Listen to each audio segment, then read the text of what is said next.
નમસ્કાર વિદ્યાર્થી મિત્રો, ફરી એકવાર ભૂગોળ વિષયમાં મળીએ છીએ. પ્રકરણ 8 માનવ વસાહતો.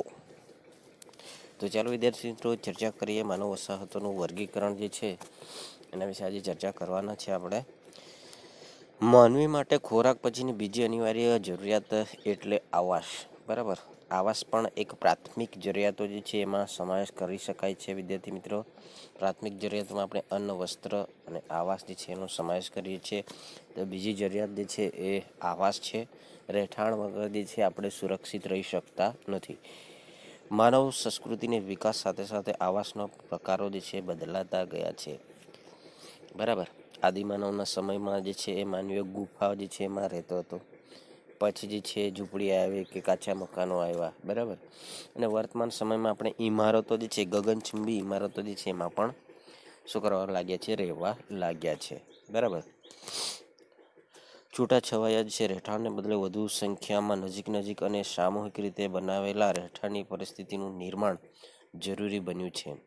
બરાબર, આજે માનવ વસાહતો જે છે અથવા તો રહેઠાણ જે છે એ કેટલીક જગ્યા જે છે છૂટાછવાયા જોવા મળે છે. બરાબર, કોઈ પહાડી પ્રદેશો હોય કે પછી કેટલાક ઊંચાણવાળા પ્રદેશો હોય તો ત્યાં છૂટાછવાયા જે છે એ વસાહતો જોવા મળશે. જ્યારે ગ્રામ્ય વિસ્તાર જે છે કે પછી મેદાન પ્રદેશ છે કે પછી શહેરી વિસ્તાર જે હોય તો એવા ક્ષેત્ર જે છે એમાં સામૂહિક રીતે અને નજીક જે છે વસાહતો જે છે એની પરિસ્થિતિ આપણને જોવા મળે છે.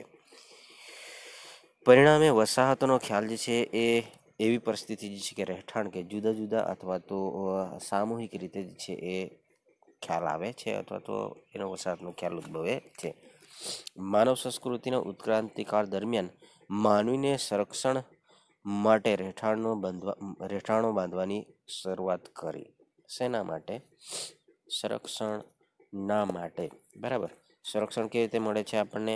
ઘર હોય તો આપણને તડકો, શિયાળો, ઉનાળો, ગરમી, વાવાઝોડું, વરસાદ વગેરે બધી કુદરતી આપત્તિઓ જે છે એનાથી શું કરી શકાય છે? રક્ષણ જે છે પ્રાપ્ત થઈ શકતું હોય છે. તો અહીંયા જે છે રક્ષણનો મુખ્ય આશય શું છે? સ્વરક્ષણ માટેનો છે. આવા રહેઠાણની સંખ્યા સમય જતાં બદલાતી ગઈ છે અથવા તો શું થતી ગઈ છે? વધતી ગઈ છે. આવા રહેઠાણના સમૂહને વસાહત કહે છે. બરાબર, ગ્રિફિથ ટેલર જે છે એવું કહે છે કે રહેઠાણનો વિશાળ સમૂહ એટલે વસાહત. એક માર્કમાં પૂછાય છે. ગ્રિફિથ ટેલર જે છે વસાહત જે છે એનું વ્યાખ્યા જે છે એ સમજાવો ગ્રિફિથ ટેલરના મતે. બરાબર, અથવા તો એક MCQમાં પણ પૂછાય છે અથવા તો એક માર્કમાં એ રીતે પૂછાતું હોય છે. રહેઠાણનો વિશાળ સમૂહ એટલે વસાહત. MCQમાં આવશે તો ગ્રિફિથ ટેલર લખવાનું છે અને ગ્રિફિથ ટેલરે લખેલું વ્યાખ્યા જે છે તો પૂરું સેન્ટેન્સ લખવું પડશે. હવે રહેઠાણની સંખ્યા જે છે નિશ્ચિત નથી. રહેઠાણની કોઈ સંખ્યા જે છે નિશ્ચિત નથી કેટલી હશે. બરાબર, તેથી છૂટાછવાયા કે તેથી વધુ ઝૂંપડા કે ઘરો બનેલી હોય અથવા તો ઘણું વધુ સંખ્યામાં મોટા પાકા મકાનોમાં પણ બનેલું હોઈ શકે. ઝૂંપડાની પણ હોઈ શકે, ઝૂંપડપટ્ટીની દ્રષ્ટિકોણથી પણ હોઈ શકે, કાચા મકાનોની દ્રષ્ટિએ પણ હોઈ શકે, ગગનચુંબી ઇમારતોની દ્રષ્ટિકોણથી પણ હોઈ શકે, ગ્રામીણ દ્રષ્ટિકોણથી પણ હોઈ શકે, શહેરી વસાહતોની દ્રષ્ટિકોણથી પણ હોઈ શકે. વસાહતો જે છે એની કોઈ નિશ્ચિત સંખ્યા જે છે એ હોતી નથી. વસાહતોનું વર્ગીકરણ જે છે એની વિશે ચર્ચા કરીએ. વિદ્યાર્થી મિત્રો, વસાહતો જુદી જુદી અનુકૂળતાઓ પ્રમાણે ઉદ્ભવે છે. તેમના કદ, દેખાવ, અન્ય કેટલાક લક્ષણો જે છે આધારે વસાહતને જુદી જુદી રીતે વર્ગીકૃત કરવામાં આવે છે. કદ, દેખાવ અને લક્ષણોના આધારે શું કરવામાં આવ્યું છે? એનું વર્ગીકરણ કરવામાં આવ્યું છે અથવા તો વહેંચણી કરવામાં આવી છે. લોકોના વ્યવસાયની દ્રષ્ટિકોણથી પણ વસાહતો જે છે નક્કી થાય છે. રોજગારી કે વ્યવસાયની દ્રષ્ટિએ વસ્તીનું પ્રમાણ કેટલું છે, કયા પ્રકારની છે, એના પ્રમાણે પણ વસાહત જે છે એ વર્ગીકરણ કરવામાં આવે છે. પ્રણાલી એટલે કે કઈ બાબતોમાં માને છે લોકો, કઈ પદ્ધતિમાં માને છે, એ પ્રણાલી જે છે અનુસાર પણ હોઈ શકે. વસાહતોના આકાર જે છે એ પણ અલગ અલગ હોય છે. વગેરે પરિવર્તિઓ પ્રમાણે વસાહતનું વર્ગીકરણ જે છે કરવામાં આવે છે. માનવ વસાહત જે છે એ સામૂહિક અથવા તો કેન્દ્રીય વસાહત અને બીજું જે છે છૂટીછવાય અથવા તો પ્રકીર્ણ વસાહત. બરાબર, સામૂહિકમાં ગ્રામીણ અને શહેરી વસાહતનો સમાવેશ થાય છે. ચર્ચા કરીએ સામૂહિક અથવા તો કેન્દ્રીય વસાહત. જ્યારે ઘણા કુટુંબો અને વધુ સંખ્યામાં માનવીઓ એકત્રિત થઈને પોતાના રહેઠાણ પર પરસ્પર નજીક ઊભા કરે અને તેમાં કાયમી વસવાટ કરવાની શરૂઆત કરે તો તેવી પરિસ્થિતિને સામૂહિક વસાહત કહેવામાં આવે છે. બરાબર. ઘણા કુટુંબો, ગ્રામીણ વસ્તી જે છે આપણે જોઈએ છે વિદ્યાર્થી મિત્રો, ઘણા કુટુંબો જે છે એકી સાથે કાયમી વસવાટ જે છે કરતા હોય છે. તો એ બધી બાબતો જે છે શું છે? સામૂહિક વસાહત છે.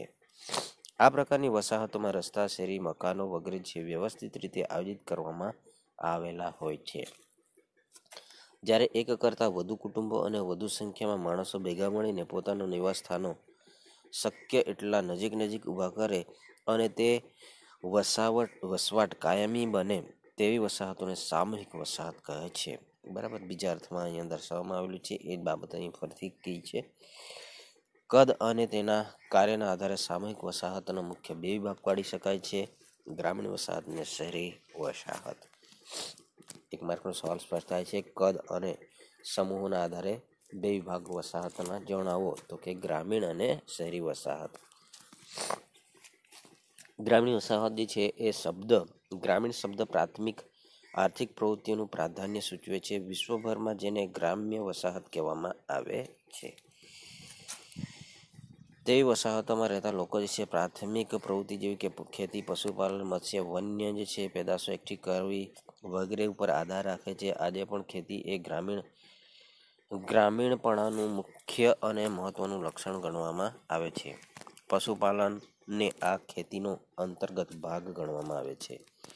બરાબર. ગ્રામીણ વસાહતો જે છે મોટા ભાગે માં કઈ પ્રવૃત્તિ કરવામાં આવે છે? ખેતી અને ખેતી સંલગ્ન પ્રવૃત્તિ કરવામાં આવે છે. અને મોટા ભાગે પશુપાલન જે છે એ ગ્રામીણ ક્ષેત્ર જે છે કે વસાહતો જે છે એનો અંતર્ગત ભાગ તરીકે પણ ઓળખવામાં આવે છે.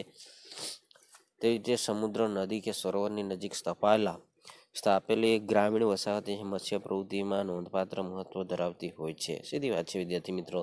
નદી કિનારા કે પછી દરિયાઈ કિનારા હશે તો ત્યાં રોજગારી માટે શું હશે ઉપલબ્ધ સાધન? મત્સ્ય પકડવાનું કાર્ય. બરાબર. વન્ય ક્ષેત્રોની નજીક વિકસેલા ગ્રામ્ય વસાહતો છે વન્ય પેદાશોનું એકત્રીકરણ કરે છે. સીધી વાત છે વિદ્યાર્થી મિત્રો. જે કંઈ પણ જંગલ પેદાશો જે છે, લાકડું છે કે પછી બળતણ છે કે પછી લાખ છે કે પછી ગુંદર છે કે પછી અન્ય આડ પેદાશો જે છે એ ઔષધિઓ જે છે વગેરે જે છે, શિકાર જે છે વગેરે, ખનન. બરાબર. આ પ્રવૃત્તિઓ જે છે એ વન્ય પેદાશો સાથે એકત્રિત છે. ત્યાં ખેતી વિકાસ માટેની તકો જે છે એ ઓછી હોવાથી સ્વાભાવિક રીતે ખેતી સિવાયની આર્થિક પ્રવૃત્તિ જે છે વધુ વિકાસ પામે છે. બરાબર. વન્ય પેદાશો કે પહાડી વિસ્તારમાં. આમ વિવિધ ભૌગોલિક પરિસ્થિતિમાં વિકસેલી ગ્રામીણ વસાહતો કેટલીક આગવી લાક્ષણિકતા ધરાવે છે. આવાસનું કદ, બંધારણ, આકાર, બાંધકામમાં વપરાતી સામગ્રી વગેરે જે છે આધારે ગ્રામીણ વસાહતોનું વિસ્તૃતીકરણ જે છે કરી શકાય છે. બરાબર. અલગ જે છે લક્ષણો જે છે એના આધારે વસાહતો જે છે વસ્તી જોવા મળે છે. વિકાસ પ્રણાલીના આધારે ગ્રામીણ વસાહતો જે છે આ પ્રમાણે પેટા પ્રકાર પાડી શકાય. વિકાસના આધારે. બરાબર. લંબચોરસ જે છે પ્રણાલી. બીજું જે છે રેખીય પ્રણાલી.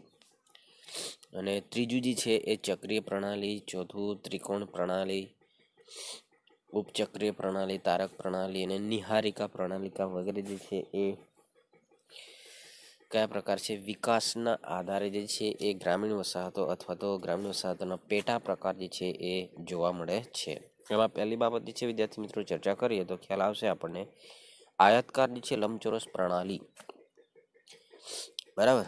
આયતકાર લંબચોરસ પ્રણાલી જે છે અહીંયા તમને વિદ્યાર્થી મિત્રો જોવા મળશે. જો આ રહી છે. બરાબર. આયતકાર લંબચોરસ પ્રણાલી. તો એમાં જે છે વિદ્યાર્થી મિત્રો જોઈએ એક અંદાજ પ્રમાણે વિશ્વની 50%થી વધુ વસ્તી આ પ્રકારની ગ્રામીણ વસાહતો જે છે એમાં રહે છે. આયતકાર લંબચોરસ પ્રણાલી જે છે વસાહત જે છે એ ફળદ્રુપ મેદાનોમાં આવી વસાહતોનું પ્રમાણ વધુ જોવા મળે છે. બરાબર. ખાસ કરીને ભારતમાં જોઈએ તો ગંગાના મેદાનોમાં આવી અનેક વસાહતો જે છે જોવા મળે છે. અહીં 1 માર્કનો સવાલ છે વિદ્યાર્થી મિત્રો, ભારતમાં આયતકાર પ્રણાલી જે છે એ કયા વિસ્તારમાં જોવા મળે છે? ગંગા જે છે એના મેદાન પ્રદેશોમાં, બરાબર. જર્મની, ઇઝરાયલ અને તથા ફ્રાન્સમાં આવી પ્રણાલી છે વસાહતોની સંખ્યા વધુ જોવા મળે છે. રેખીય પ્રણાલી, રિબિન પ્રણાલી, બરાબર. હવે રિબિન જે છે એ એટલે કોને કહેવાય? તો એનું ચિત્ર જે છે અહીંયા સ્પષ્ટ થશે, રેખીય, બરાબર. જો આ રેખીય પ્રણાલી છે, બરાબર.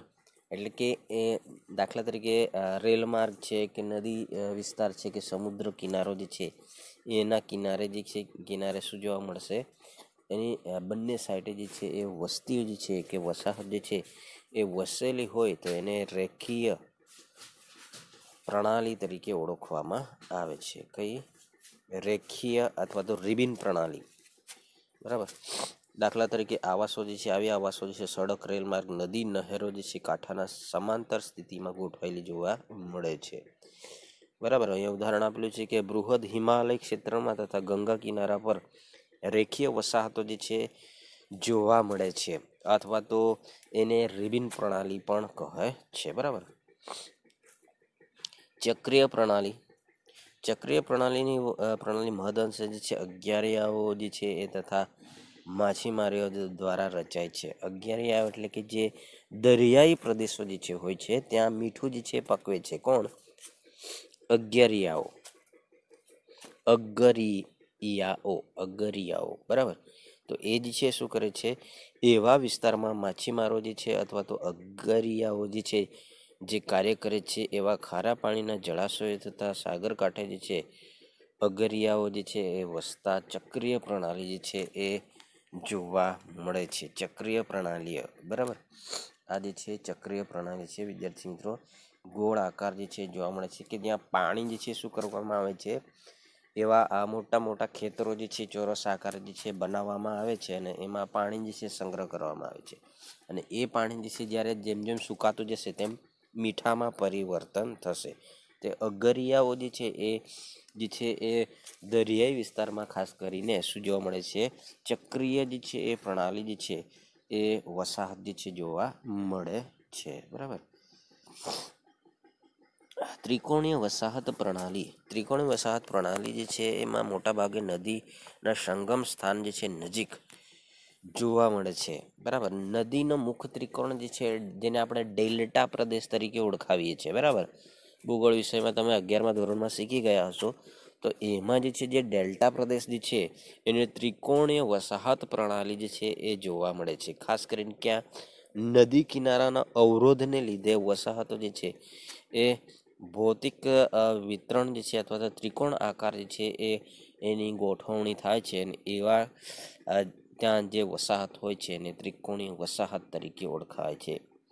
મંડોવી અને જુઆરી નદીઓ જે છે જે ગોવા જે છે એ ક્ષેત્રમાં આવેલી છે ત્યાં ત્રિકોણીય વસાહતો જે છે એનું નિર્માણ થયેલું છે. ત્રિકોણીય વસાહત, બરાબર વિદ્યાર્થી મિત્રો, યાદ રહે આ છે ત્રિકોણીય વસાહત, બરાબર. કે જ્યાં નદીનું મુખ ત્રિકોણ હોય ત્યાં ડેલ્ટા જે છે વસે છે, ડેલ્ટા પ્રદેશ જે હોય છે અને એ ડેલ્ટા પ્રદેશમાં જે વસ્તી હોય તો એ ત્રિકોણીય પ્રકારની વસાહત તરીકે ઓળખવામાં આવે છે. ઉપચક્રીય વસાહત પ્રણાલી, આ પ્રકારની પ્રણાલી જે છે એમાં વળાંક લેતી નદીઓને વકારાકાર જે છે એ માર્ગોના કિનારે જોવા મળે છે. કઈ? ઉપચક્રીય વસાહત પ્રણાલી. નદીની જ્યાં ટર્ન લે છે, બરાબર, યુ ટર્ન અથવા તો જે કંઈ પણ ટર્ન લાગે છે, બરાબર, વળાંક હોય તો ત્યાં ઉપચક્રીય વસાહત જે છે એ વસતી હોય છે. ઉપચક્રીય વસાહત, બરાબર. જો આને ઉપચક્રીય વસાહત કહે છે. અહીંયા ટર્ન જે છે એ લાગુ પડે છે અને ત્યાં જે લાલ જે છે એ ડોટ્સ આપેલા છે એ શું છે? વસાહત. અને આ જે ટર્ન લે છે બ્લુ કલરનો પટ્ટો જે છે એ નદી છે. તો આ રીતે જે છે નદી જે છે એ જ્યાં વળાંક મારે છે એવા ક્ષેત્રમાં જે વસ્તી વસેલી હોય ને ઉપચક્રીય વસાહત તરીકે ઓળખવામાં આવે છે. તારક આકારની વસાહત પ્રણાલી, જ્યાં ઘણા માર્ગો જે છે ભેગા થતા હોય તેવા સ્થળે છે તારક આકારની પ્રકાર જે છે એ વિકાસ થાય છે, બરાબર. દાખલા તરીકે અલગ અલગ રસ્તાઓ જે છે 3 રસ્તા જે છે પડે તો ત્યાં સ્ટાર આકારની શું જોવા મળે છે? વસાહત જે છે એ જોવા મળે છે. શહેરોમાં આવી વસાહત પ્રણાલી જે છે ખાસ જોવા મળે છે. સડકો જે છે કે રેલ માર્ગો જે છે આવા વિસ્તાર જે છે એમાં શું જોવા મળે છે? વધારે પ્રકારની તારક વસાહત પ્રણાલી જે છે એ જોવા મળે છે. બરાબર. દાખલા તરીકે અહીંયા ઉદાહરણ આપેલું છે તારક વસાહત પ્રણાલી. બરાબર. આ તારક વસાહત પ્રણાલી છે ખાસ કરીને શહેરી વિસ્તારમાં જ્યાં અલગ અલગ સડકો જે છે કે અલગ અલગ રસ્તાઓ જે છે એકબીજાને જ્યાં મળતા હોય, ટચ થતા હોય અને એમની વચ્ચે જે છે જે વસાહત પ્રણાલી જે છે વસતી હોય તો એ સ્ટાર અથવા તો તારક વસાહત પ્રણાલી તરીકે ઓળખવામાં આવે છે. બરાબર. લાસ્ટ જે છે નિહારિકા વસાહત પ્રણાલી. બરાબર. જ્યારે કોઈ વસાહતનો આકાર જે છે નિહારિકા જેવો રચાય ત્યારે તેને નિહારિકા વસાહત પ્રણાલિકા. હવે નિહારિકા જેવો રચાય જે છે અહીંયા તમને ખાસ યાદ રહે વિદ્યાર્થી મિત્રો, ઉચ્ચાણવાળો પર્વતીય વિસ્તાર જો હોય તો એમાં જે છે જે વલય આકાર જે છે અથવા તો જે કઈ રસ્તાઓ જે છે એનું નિર્માણ થાય છે. નિહારિકા જે છે એનું ચિત્ર જે છે અહીંયા જોઈ શકો કે જે મધ્ય બિંદુ જે છે એ શું છે? પર્વત જે છે એનું ટોચ છે, ઉપરની ટોચ, અને એ રીતે જે છે રસ્તો જે છે ગોળ ગોળ ફરીને શું આવે છે? નીચાણવાળા વિસ્તાર સુધી આવે છે. તો ખાસ કરીને મોટા ભાગે જે છે પર્વતીય પ્રદેશ જે છે ત્યાં નિહારિકા આકારની વસાહત પ્રણાલી જે છે એ વસતી જોવા મળે છે. નિહારિકા પ્રણાલી જે છે એની વાત કરીએ તો ઉદાહરણ જે છે અહીંયા મધ્યમાં બરાબર સામાન્યતઃ મધ્યમાં ઊંચા ટેકરાવાળા વિસ્તારો અને તેની ફરતે જે છે આવાસો જે છે રચાતા ક્રમને નિહારિકા પ્રણાલી તરીકે વસાહત ઓળખવામાં આવે છે. બરાબર. ખાસ કરીને આપણે ત્યાં જે છે પહાડી પ્રદેશો જે છે ક્યાં છે? ઉત્તરના જે પ્રદેશો છે બરાબર ત્યાં ખાસ જોવા મળે છે. પાવાગઢ છે. બરાબર. તો તે શું જોવા મળશે આપણને? નિહારિકા. બરાબર. બીજું જે છે ટોપિક જે છે એની ચર્ચા કરી લે વિદ્યાર્થી મિત્રો. લાસ્ટ શહેરી વસાહતો. આ વસાહતોને આગવી ઓળખ જે છે એ છે કે તેમાં વસાહતો જે છે એ લોકો પોતાની આજીવિકા તૃતીયક પ્રવૃત્તિઓ, તૃતીયક અને ચતુર્થક પ્રવૃત્તિઓ જે છે આર્થિક પ્રવૃત્તિઓમાંથી મેળવે છે. બરાબર. અને એ રીતે જે છે શહેરી વસાહતો જે છે એ ઉદ્ભવથી જોવા મળે છે ખાસ કરીને શહેરોમાં. બરાબર. દ્વિતીય અને તૃતીયક પ્રવૃત્તિ માટે જીવનશૈલી પણ ગ્રામ્ય વિસ્તાર કરતાં વધુ રીતે ભિન્ન હોય છે. બરાબર.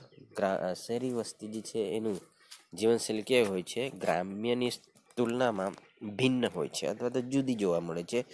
ગ્રામ્ય વિસ્તાર જે છે એમાં રોજિંદા જીવન વ્યવહારમાં પણ યંત્રો કે યાંત્રિક સાધનનો ઉપયોગ વધુ હોય છે. સાથે સાથે જનસંખ્યાનું પ્રમાણ જે છે એની ગીચતાનું પ્રમાણ જે છે એ પણ ગ્રામ્ય વસ્તીને તુલનામાં અથવા તો ગ્રામ્ય વસાહતની તુલનામાં શહેરી વસાહતો જે છે એમાં વધુ જોવા મળે છે. શહેરી વસાહતોના માપદંડો જે છે એની ચર્ચા કરીએ તો નગર કસ્બો શબ્દ જે છે ઇંગ્લિશ પર્યાય શબ્દ છે ટાઉન તરીકે ઓળખવામાં આવે છે. બરાબર. નગરનો અથવા તો કસ્બાનો અંગ્રેજી શબ્દ કહે છે ટાઉન. જ્યારે મોટા નગર જે છે એને સિટી તરીકે ઓળખવામાં આવે છે. શહેર કે સિટી એમ માનવ જે છે એ માનવામાં આવે છે. સિટી શબ્દ જે છે ઉત્પત્તિ લેટિન ભાષા જે છે એ શબ્દ જે છે સિવિટાઝ ઉપરથી આવેલો છે. આપણે નગર જે છે અને શહેર બંને શબ્દ છે મોટા ભાગે છે એકબીજાના બદલે વાપરે છે. બરાબર. પરંતુ એ બંને શું છે? અલગ અલગ છે. બરાબર.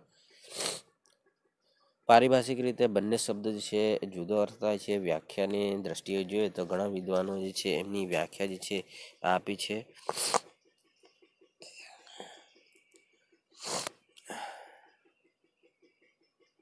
વિવિધ દેશોમાં કોઈ પણ વસાહતને શહેર અર્બન કહેવા માટે કેટલાક નિયમો જે છે નક્કી કરવામાં આવે છે. ડેનમાર્ક, ફિનલેન્ડ, સ્વિટ્ઝરલેન્ડમાં માત્ર 200ની કુલ વસ્તી હોય તેવી વસાહતોને શહેરનો દરજ્જો આપવામાં આવે છે. 200ની. બરાબર. કેટલાક દેશો જે છે ત્યાં સ્વીડન, ડેનમાર્ક, ફિનલેન્ડ જેવા દેશોમાં. કેનેડા જે છે એમાં 1000ની વસ્તી જે છે. USA જે છે એમાં 2500 ની વસ્તી જે છે એ વાળા વસાહતોને શહેર ગણવામાં આવે છે. જાપાનમાં 30,000ની વસ્તી ધરાવતા વસાહતોને શહેર ગણવામાં આવે છે. આ અલગ અલગ જે છે એ વ્યાખ્યા કે માપદંડો જે છે અલગ અલગ રાષ્ટ્રના. ભારતની દ્રષ્ટિએ જો વાત કરીએ તો વસાહત માટેના માપદંડો જે છે ખાસ યાદ રાખવાનું છે વિદ્યાર્થી મિત્રો. કુલ જનસંખ્યા જે છે એ 5,000થી વધુ હોય તો એને શહેરની ઉપમા આપવામાં આવે છે અથવા તો માપદંડ જે છે તરીકે ઓળખવામાં આવે છે. બીજું જે છે માપદંડ છે વસ્તી ગીતતા છે પ્રત્યેક ચોરસ કિલોમીટર જે છે 400થી વધુ હોવા જોઈએ. દર ચોરસ કિલોમીટર જે છે 400થી વધુ વ્યક્તિ જે છે હોય તો એને શહેરને દરજ્જો આપવામાં આવે છે. ત્રીજું જે છે એ કામ કરનારા લોકો જે છે 75% લોકો જે છે પુરુષ હોવા જોઈએ અને એ પણ કૃષિ ક્ષેત્રથી અલગ બીજી પ્રવૃત્તિ છે આર્થિક પ્રવૃત્તિ કરતા હોવા જોઈએ તો એને શહેરનો દરજ્જો આપવામાં આવે છે. ઇકોનોમિક્સમાં પણ એ બાબત જે છે એ દર્શાવવામાં છે કે 75% જે છે એ કેવા હોવા જોઈએ, પુરુષ વર્ગ જે છે એ હોવા જોઈએ અને એ ખેતી ક્ષેત્રથી અલગ પ્રવૃત્તિ છે આર્થિક પ્રવૃત્તિ કરતા હોવા જોઈએ. આ ઉપરાંત જે છે નગરની કુલ વસ્તી છે 10 લાખ અથવા તેથી વધુ થાય ત્યારે તેને મહાનગર કહેવામાં આવે છે. 10 લાખથી કે તેથી વધુ. Mexico City, Tokyo, New York, Shanghai, London, Delhi, Mumbai, Kolkata, Chennai, Ahmedabad, Surat વગેરેનો સમાવેશ જે છે એ મહાનગરોમાં થાય છે. બરાબર. અને એ જે છે આપણા ભારત દેશમાં જે છે એ મહાનગરો જે છે એ જોવા મળે છે. બરાબર. મોટા શહેરો જે છે જોવા મળે છે.